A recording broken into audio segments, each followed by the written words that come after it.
Homens santos inspirados por Deus escreveram a Bíblia para que a palavra chegasse até nós. 1 Pedro 1:21.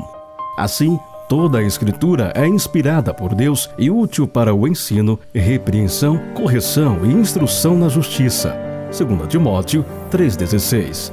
Desta forma, ela se torna como uma lâmpada para nossos pés e uma luz que ilumina nossos caminhos. Salmo 119, 105. E ao longo de toda a Escritura, o personagem principal é Jesus. Ele mesmo afirmou: examinai as Escrituras, pois são elas que testificam de mim. João 5,39. Por isso, pregamos a palavra em todo o tempo. 2 Timóteo 4, verso 2. Mensagens de poder.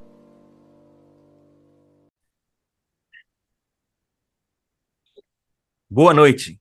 Sejam todos bem-vindos a mais uma quinta com Péricles Ramos. Estamos no meio de uma série intitulada Mensagens de Poder, onde a cada semana recebo um dos grandes pregadores para trazer uma mensagem poderosa para o fortalecimento da nossa fé, para animar a nossa esperança e ajudar na nossa caminhada cristã. Hoje estou recebendo aqui uma pessoa especial, é o pastor Venefrides. Tudo bem, pastor Venefrides? Como vai, irmão Péricles? Muito bem, uma alegria estar com você aqui, com esses amigos todos, participando desse momento, a oportunidade que eu tenho de poder abrir a palavra. Agradeço aí pela oportunidade, pelo convite. Olha, você não imagina a alegria que eu estou ter aceitado o nosso convite, né? Eu sei que a sua agenda é muito complicada, é uma área extensa que tem que visitar, andar, não é? Mas obrigado de coração por esse momento que o senhor tirou para estar conosco. Um privilégio para mim. De fato é uma correria grande, mas é sempre bom parar um momento, abrir a palavra, poder compartilhar um pouco da palavra de Deus. Amém. Pastor, o senhor é muito conhecido pelo Venefrides, mas eu sei que o senhor não é só Venefrides o seu nome, né? Não, esse é sobrenome, é José Raimundo Barreto Venefrides, é um nome de ladrão. E aí o pessoal simplificou, chama sempre pelo sobrenome, e se falar de José aqui mesmo no escritório, pouca gente vai saber Vai quem é. saber, exatamente. Eu sei por causa do contato, né? Mas tem esse detalhe aí. Mas, pastor, o senhor trabalha aqui numa região específica, uma parte administrativa daqui da igreja, aqui no Rio de Janeiro. Poderia falar um pouquinho sobre isso? Eu trabalho numa parte da igreja que é chamada, o escritório é chamado de União. Nós temos a associação, que é mais local, que reúne as igrejas em volta, várias igrejas, e várias associações formam aquilo que nós chamamos de União. Então, eu trabalho na União Sudeste Brasileira, que compreende o estado do Rio de Janeiro, Minas Gerais e Espírito Santo. E eu tenho a responsabilidade, dentro dessa parte administrativa da igreja, cuidar dos jovens para esses três estados. Então, minha função é cuidar, coordenar, orientar 10 regiões administrativas para como fazer o trabalho para a juventude da igreja. É uma área bem extensa, né, pastor? Sem dúvida, sem dúvida. É uma correria sempre muito grande, são mais de 2.500 igrejas que a gente tem que administrar, tem que coordenar as atividades. Mas é uma bênção, é bom ver o movimento da igreja como um todo, a gente acaba tendo oportunidade de estar cada culto, cada reunião da igreja num local diferente, então é muito gostoso. Certo. Pastor, o senhor falou que coordena a área jovem, não é? Essa área jovem dessa união tem mais ou menos quantos jovens? Bem, a turma que eu coordeno é jovens, universitários e o pessoal da música. Na área de jovens, que vai na igreja adventista, a gente considera dos 16 anos até os 30 anos de idade. Aí nós temos por volta de 57 mil membros nessa faixa etária. Então, é bastante gente, hein? Bastante trabalho também. Com certeza. E quantos desbravadores nós temos aí? Aí, desbravadores é uma outra área, e aí é outro colega, Ah, pastor, que certo. coordena os Ok, desbravadores ok. aventureiros. Eu já coordenei também junto desbravadores aventureiros, mas há 4 anos foi separado, então eu cuido só de jovens e universitários. Fica bastante puxado, né? Fazer esses acampamentos, campuris e tantas programações. É verdade. E essa parte, Melhor dividido assim, porque certo. Pastor, e essa união que o senhor trabalha está localizada em que local? a sede da União fica aqui em Petrópolis, na região serrana do Rio. Então, é uma região agradabilíssima, bonita, é bom para se viver, e daqui que a gente coordena as atividades nos 3 Pastor? estados. Entendi. Tá certo. Mas o senhor é natural daqui do Rio de Janeiro, pastor? Não, eu sou natural do Espírito Santo, Ah, é? que é uma terra abençoada até no nome, né? Qual a cidade? Eu sou do extremo norte do estado, uma cidadezinha chamada Montanha. Fica bem Ah, lá no alto, divisa de Minas e Bahia. Então, fica bem lá no extremo norte do estado. certo. Eu tive o privilégio de estudar no Edessa. Então, aquela região de Colatina, Nova Ah, ok. Venécia, tudo ali eu Sim. conheço bastante, né? Região quente. Muito quente. Região quente. Eu comecei meu ministério em Baixo Guandu, Opa, ali pertinho. ali perto, é. Banhado ali pelo Rio Doce, né? Rio, Rio Doce. Rio Exatamente, Doce, Rio exato. Doce. Pastor, fala um pouquinho da sua família. Apresenta a sua família para gente aqui. Nós somos muito Ok. curiosos. Ok. Bem, eu sou casado com a Marli, ela é secretária aqui na União, de outros departamentos que ela coordena, departamento de evangelismo, mais de evangelismo e departamento de fidelidade da igreja. Então, nós temos 2 filhos, já são adultos, meu filho é casado, ele é pastor também, Ah, ele que exerce o ministério dele em São Paulo. Ele trabalha num colégio adventista, ele é capelão do colégio e é pastor auxiliar de jovens na igreja de São Caetano do Sul. tá no Minha sangue. filha é arquiteta, tá, graças a Deus. E a minha filha, ela é arquiteta, está em casa ainda e fazendo os projetos dela, trabalhando aí e tal. Agora, nesse período que tudo é mais online, então ela consegue trabalhar de casa. Ah, certo, entendi. O meu filho também está como pastor. Ele tá, ele pegou Ah, que bacana. departamental de educação e, ao mesmo tempo, é diretor de um colégio lá em Eunápolis, na Bahia, na nova associação, nova missão que foi fundada Opa! lá. Eu estou Aham. saindo e ele está chegando, Sim, né? A maravilha. renovação. Que bom. É isso mesmo, é sempre bom Exato. assim. Tá certo. Mas, pastor, nós estamos ansiosos para ouvir a sua palavra, trazendo a mensagem de Deus para nós. Mas antes de lhe passar a palavra, vamos fazer uma pequena oração? Você que está nos assistindo, por favor, Vamos feche sim. seus olhos, então, e vamos levar nossos pensamentos a Deus. Querido Deus, nós te agradecemos por todas as bênçãos, te agradecemos pela oportunidade e pelo privilégio de estudar a tua palavra. Por favor, neste momento, suplicamos que tu possa derramar o teu Santo Espírito sobre todos nós, principalmente o pastor Benefides, que vai trazer a mensagem desta noite. É o que te rogamos em Cristo Jesus. Amém, Senhor. Amém. Amém, amém. Pastor, agora é contigo, viu? Maravilha. Obrigado, meu irmão. Obrigado pela oportunidade, privilégio de estarmos juntos mais uma vez e podemos estudar a palavra de Deus nesta hora. Eu quero convidar os amigos, se possível, que os textos bíblicos que nós vamos ler, você acompanhe aí na sua Bíblia. É importante que você abra a Bíblia, acompanhe, para a gente conferir os textos bíblicos, e eu vou fazer a aplicação dessa história e da aplicação do texto bíblico para a gente. Nós vamos começar lendo a palavra de Deus no Evangelho de Mateus, no capítulo 2. Então, abra aí no Novo Testamento, no Evangelho de Mateus, no capítulo 2. No primeiro verso em diante, até o verso 12, a gente lê assim na palavra de Deus. Tendo Jesus nascido em Belém da Judéia, em dias do rei Herodes, eis que vieram os magos do Oriente a Jerusalém e perguntaram: onde está o recém-nascido rei dos judeus? Porque vimos a sua estrela no Oriente e viemos para adorá-lo. Tendo ouvido isso, alarmou-se o rei Herodes e com ele toda Jerusalém. Então, Convocando todos os principais sacerdotes e escribas do povo, indagava deles onde o Cristo deveria nascer. Em Belém da Judéia, responderam eles, porque assim está escrito por intermédio do profeta. E tu, Belém, terra de Judá, não és de modo algum a menor entre as principais de Judá, porque de ti sairá o guia que há de apacentar a meu povo Israel. Com isso, Herodes, tendo chamado secretamente os magos, inquiriu deles com precisão quanto ao tempo em que a estrela aparecerá.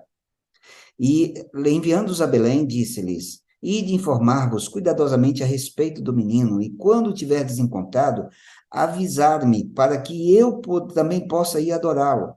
Depois de ouvirem o rei, partiram. E eis que a estrela que viram no oriente os precedia, até que chegando parou sobre onde estava o menino. E vendo eles a estrela, alegraram-se com grande e intenso júbilo. Entrando na casa, viram o menino com Maria, sua mãe, prostrando-se o adoraram e, abrindo seus tesouros, entregaram-lhe suas ofertas, ouro, incenso e mirra. Sendo por divina advertência prevenidos em sonho para não voltarem à presença de Herodes, regressaram por outro caminho à sua terra. Essa é uma história que nós conhecemos, é um texto que nós conhecemos bem, que a gente aplica para o Natal, a época de Natal, mas é uma história bíblica e é uma história que tem uma grande lição. Vocês já ouviram um ditado que diz assim: o pior cego é aquele que não quer ver. É uma expressão popular. Mas você sabe de onde surgiu essa expressão, pior cego é aquele que não quer ver? Dizem que essa expressão teve origem na França, numa cidade chamada Nimes. Em 1647, um médico chamado Vicent de Paul d'Argens, ele fez o primeiro transplante de córnea num homem chamado Angel. E essa operação foi um sucesso para a medicina da época. Imagine, 1647, uma cirurgia de córnea. Só que Angel, que passou a ver o mundo como ele era, ele ficou horrorizado com o que ele via. Ele disse que o mundo que ele imaginava, que ele tinha em sua mente, era muito melhor do que o mundo real que ele estava vendo. Então ele pediu ao cirurgião que lhe arrancasse os seus olhos. Obviamente que o médico recusou-se a atender seu pedido, então o assunto foi para os tribunais, acabou parando no Vaticano, e Angel entrou para a história como cego que não quis ver. Sabe, meus irmãos e amigos, há uma grande diferença entre olhar e ver. Nem sempre vemos claramente aquilo que está diante de nossos olhos, mas quando vemos, nossos olhos parece que eles se abrem. Quantas vezes a gente olha para alguma coisa e a gente não consegue ver? Quantas vezes a gente olha para um quadro na parede, por exemplo, e nós dizemos, eu não vi nada demais. Muitas vezes nós olhamos, mas nós não entendemos, não enxergamos o real significado daquilo. Estamos olhando, mas não conseguimos ver. Olhar é diferente de ver. Quantas vezes você vai ao shopping, percorre todos os corredores procurando algo, entra de loja em loja, experimenta algumas peças, depois sai dali e diz assim: eu não vi nada que me interessasse.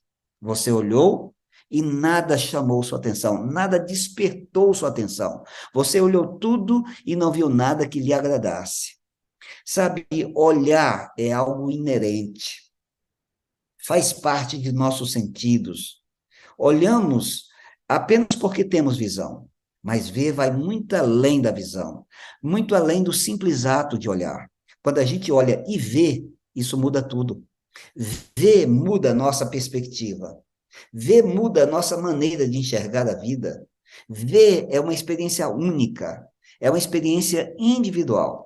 Já olhar não. O olhar ele é imediato, é frio, sem interesse, não aguça nossos sentidos, não provoca uma ação. Ver é um processo mais lento. Ele é analítico, ele traz sentimentos, ele provoca sensibilidade, requer atenção, contemplação. Ver requer ponderação, dedicação, profundidade. Está vendo aquela estrela, moço? É a luz de Belém.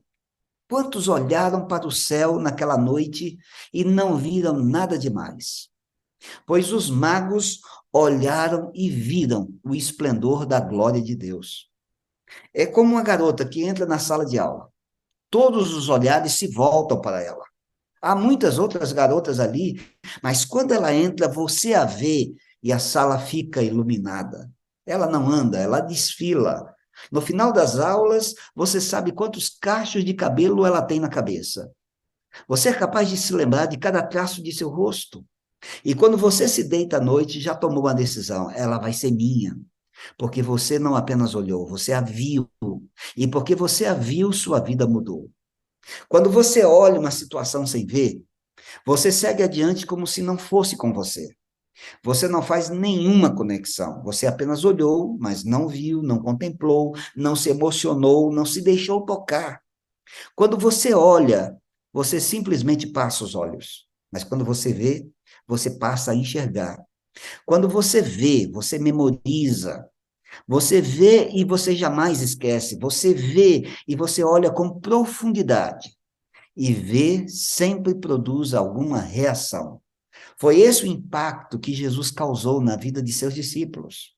E descrevendo o ato de ver, João, o discípulo amado, na sua epístola, na primeira epístola de João, no capítulo 1, abra aí a Bíblia comigo. 1 João, capítulo 1, versos 1 a 3. João disse assim: o que era desde o princípio, o que temos ouvido, o que temos visto com os nossos próprios olhos, o que contemplamos e as nossas mãos apalparam com respeito ao verbo da vida, e a vida se manifestou, e nós a temos visto, e dela damos testemunho, e vô-la anunciamos, a vida eterna, a qual estava com o Pai e nos foi manifestada. O que temos visto e ouvido, anunciamos também a vós outros, para que vós igualmente mantenhais comunhão conosco. Ora, nossa comunhão é com o Pai e com seu Filho, Jesus Cristo.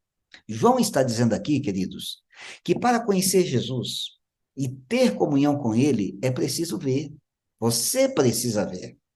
Mas quando a gente chega no livro de Hebreus, no capítulo 12, nos versos 1 e 2, tem uma ênfase aqui que a gente precisa ter em mente. Eu quero que você acompanhe. Hebreus capítulo 12, versos 1 e 2, diz assim: portanto, também nós, visto que temos a rodear-nos tão grande nuvem de testemunhas, desembaraçando-nos de todo o peso do pecado que tenazmente nos assedia, corramos com perseverança a carreira que nos está proposta, olhando firmemente para o autor e consumador da fé, Jesus, o qual, em troca da alegria que lhe estava proposta, suportou a cruz, não fazendo caso da ignomínia, e está sentado à destra do trono de Deus. Sabe, João diz que para conhecer Jesus, para ter comunhão com ele, você precisa ver.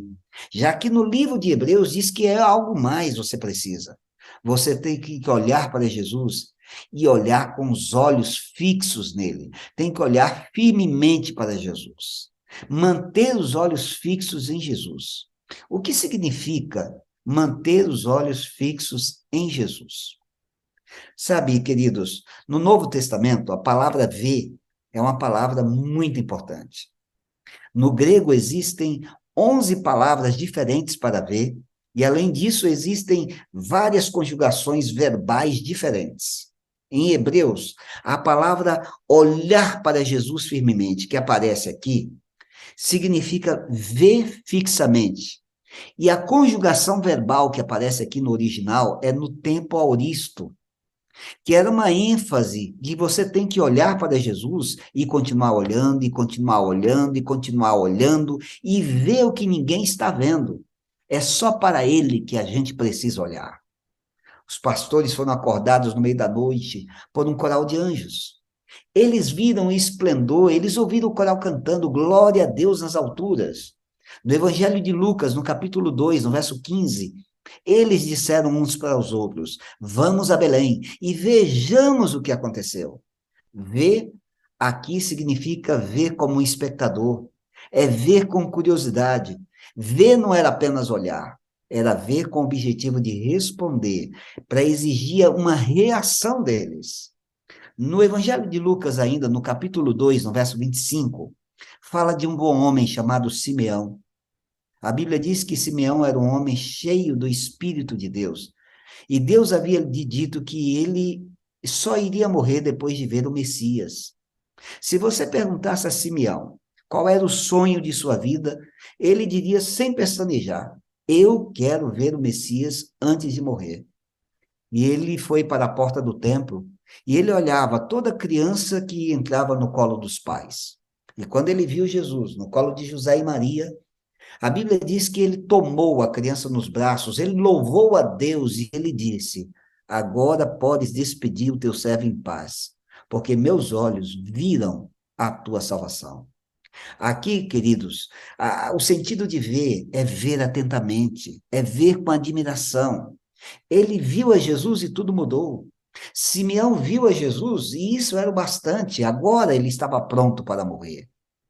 João e André eram dois discípulos de João Batista. E eles ouviram quando João Batista disse que Jesus era o Cordeiro de Deus que tira o pecado do mundo. Eles resolveram seguir a Jesus de longe. Jesus virou-se, diz a Bíblia, e perguntou para eles: O que vocês estão buscando? Eles responderam: Senhor, onde moras? Jesus disse: Venham e vejam. Aqui o significado de ver é ver com atenção, com interesse. Eles queriam saber porque havia uma chama queimando em seu coração, desde aquele momento em que João Batista havia dito que Jesus era o Cordeiro de Deus. Afinal de contas, o que Deus estava fazendo na terra? Jesus disse: Venham e vejam. É incrível o que acontece quando você olha para Jesus e vê quem ele é. Mas o que é ainda mais incrível é quando ele olha para você e vê o que ninguém mais vê. Ele viu Mateus sentado na coletoria. Se você perguntasse para os vizinhos quem é Mateus, eles diriam: é um trapaceiro. Mas Jesus o viu na coletoria e viu o que ninguém mais podia ver e disse para ele: segue-me. No dia seguinte, Mateus resolveu dar um banquete para apresentar seus amigos a Jesus e apresentar Jesus para seus amigos. No meio do jantar, os fariseus perguntaram a Jesus o que foi que ele vira em Mateus. Jesus disse: os sãos não precisam de médico, e sim os doentes. O Filho do Homem veio buscar o perdido. Sabe por que eu sei essa história? Sabe por que nós sabemos o que aconteceu? Porque Mateus falou. Mateus saiu contando para todo mundo que quisesse ver e que quisesse ouvir o que foi que Jesus fizera em sua vida. Já em Lucas, no capítulo 19, fala de um outro homem que queria muito ver a Jesus. O problema dele é que ele era muito pequeno e tinha que atravessar uma multidão se ele quisesse ver a Jesus. A multidão era maior que Zaqueu. A multidão era maior que as pernas de Zaqueu. Só não era maior que a vontade de Zaqueu de ver a Jesus.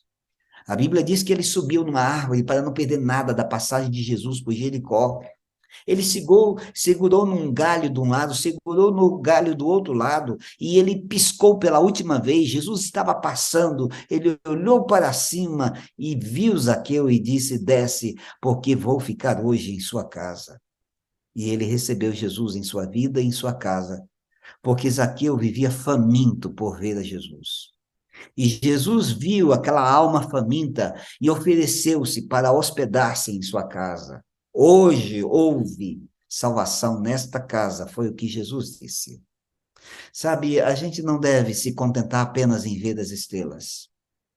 O desafio para nós, para mim e para você, é como os magos, nós queiramos ver o Rei em toda a sua glória.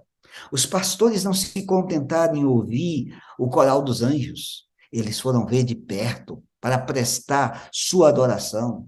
Nós temos que fazer como João e André, perguntar pelo endereço dele.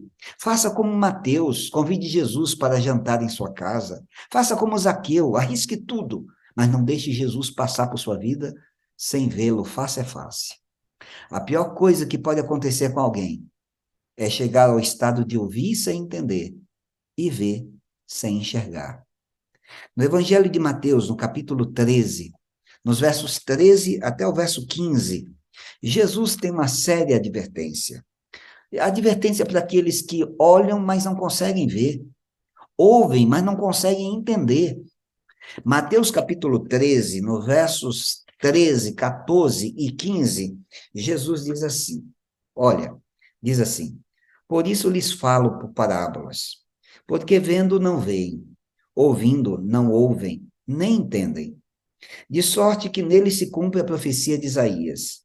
Ouvireis com os ouvidos, e de nenhum modo entendereis. Vereis com os olhos, e de nenhum modo percebereis. Porque o coração deste povo está endurecido. De mau grado ouviram com os ouvidos, fecharam os olhos, para não suceder que vejam com os olhos, ouçam com os ouvidos, entendam com o coração, se convertam e sejam por mim curados. Jesus estava dizendo aqui que aquele povo, o povo de seu tempo, eles estavam vendo, mas jamais estavam percebendo. Eles não conseguiam ver, eles olhavam, mas não viam, porque o coração deles estava insensível. Há muita gente que passa uma vida inteira na igreja, mas nunca viram a Jesus. Nunca o conheceram. Podem cantar no coral da igreja, pode participar do clube de desbravadores, pode participar do movimento jovem da igreja. Eles olham, mas nunca veem, ouvem, mas não entendem, nunca experimentaram o milagre de uma vida transformada pelo amor.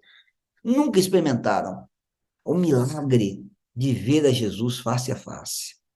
Eu não sei se eu estou falando agora para alguém, um amigo, que tem participado desses cultos online, que tem estudado a Bíblia, mas não consegue entender, não consegue enxergar, não consegue ver. Talvez você não tenha se deixado tocar, sensibilizar por quem Jesus é. Eu conheci minha esposa ainda no colégio, quando eu fazia a faculdade de teologia. Eu a conheci no primeiro ano ali, mas eu não sentia nada por ela, nem ela por mim. Mas no ano seguinte, tudo mudou. Logo no início do ano, eu estava na porta de uma sala, na fila de matrícula. Ela estava noutra porta, mais ou menos 50 metros de mim. E quando eu olhei, ela estava olhando para mim. E quando eu olhei, me pareceu que eu estava vendo aquela garota pela primeira vez. Eu estive com ela várias vezes no ano anterior, mas agora parecia que eu estava vendo pela primeira vez. Foi uma coisa tão marcante, tão impactante, que eu desviei o olhar dela rapidamente. Quando eu olhei de novo, ela ainda estava olhando para mim. E toda vez que eu olhava, ela estava olhando para mim. E aí eu descobri que ela não tirava mais os olhos de mim, ela não tiraria mais os olhos de mim. E a gente começou, eu me aproximei, a gente começou a namorar, e eu fiquei apaixonado. Só que ela não gostava de mim. Ela aceitou a namorar comigo porque eu era um bom partido, eu era alguém interessante para ela. Os colegas até me diziam que ela não gostava de mim, mas eu estava apaixonado. Com o tempo, eu percebi que ela também estava gostando de mim, mas ela não dizia isso, ela não falava isso.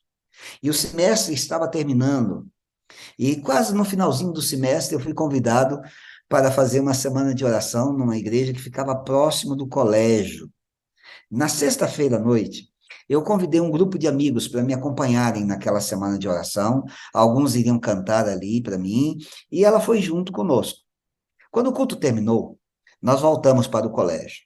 O grupo ia à frente e nós íamos logo atrás. As pessoas, aqueles colegas davam 2 passos à frente, a gente dava só meio passo. Logo, o grupo se distanciou e a gente foi ficando para trás. Quando a gente chegou perto do colégio, já dava para ver as luzes do colégio, nós paramos debaixo de uma árvore.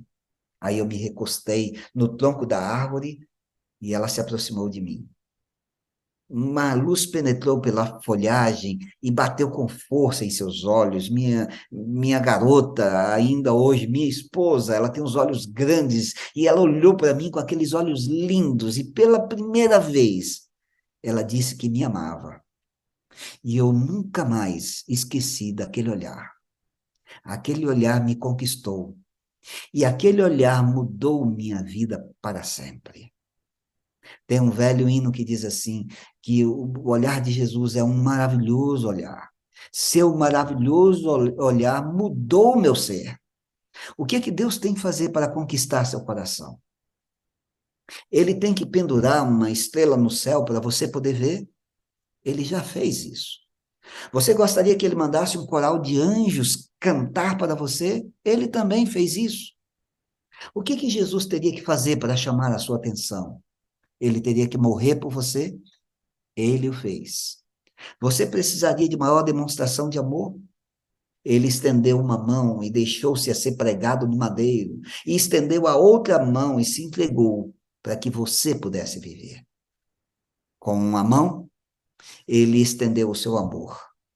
Com a outra mão, ele estendeu a sua vida por você. Então, hoje, ao abrir a palavra, ao ler a Bíblia cada dia, que você consiga ver, não apenas olhar. E que você seja capaz de olhar nos olhos de Jesus. E se você conseguir olhar nos olhos de Jesus, verá a si mesmo estampado em seu olhar. E nesse olhar ele estará dizendo: como é que eu posso viver sem você? Jesus ama você pessoalmente, com amor terno e profundo, amor infinito. E tudo que você precisa fazer hoje é fazer a entrega de sua vida a Ele, agradecido por esse amor, por essa dádiva. Esse é o momento de fazer uma entrega. Eu quero convidar você a inclinar sua cabeça, fechar seus olhos e, em resposta a essa breve meditação na palavra de Deus, você possa fazer uma entrega agora ao Senhor.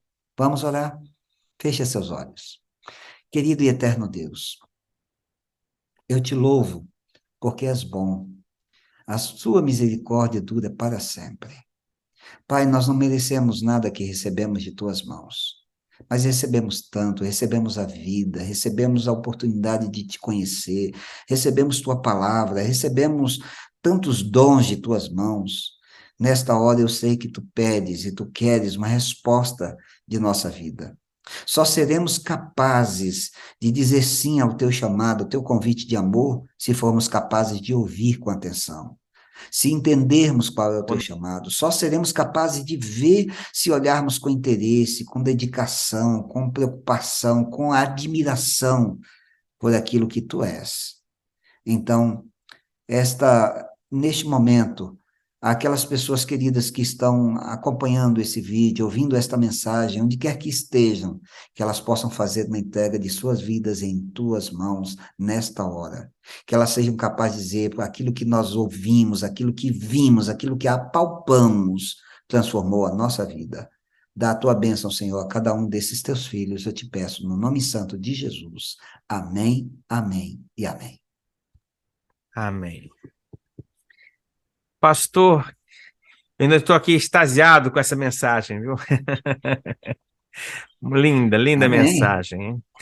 Parece que a mesma coisa, veio olhar, né? Mas como faz diferença quando analisamos friamente, né? É verdade.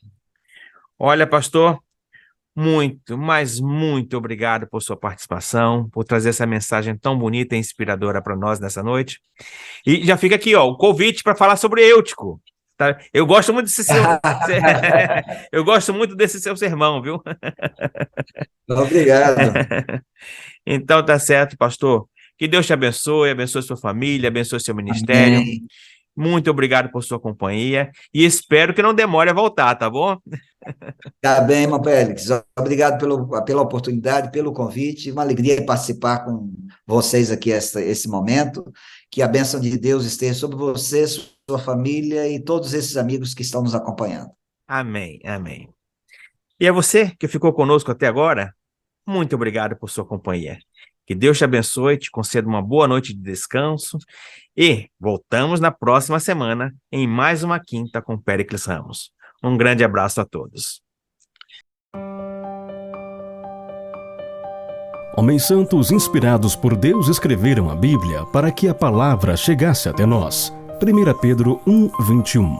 Assim, toda a Escritura é inspirada por Deus e útil para o ensino, repreensão, correção e instrução na justiça.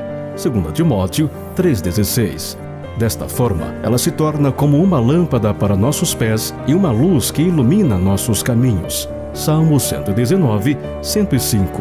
E ao longo de toda a Escritura, o personagem principal é Jesus. Ele mesmo afirmou: examinai as Escrituras, pois são elas que testificam de mim. João 5,39. Por isso, pregamos a palavra em todo o tempo.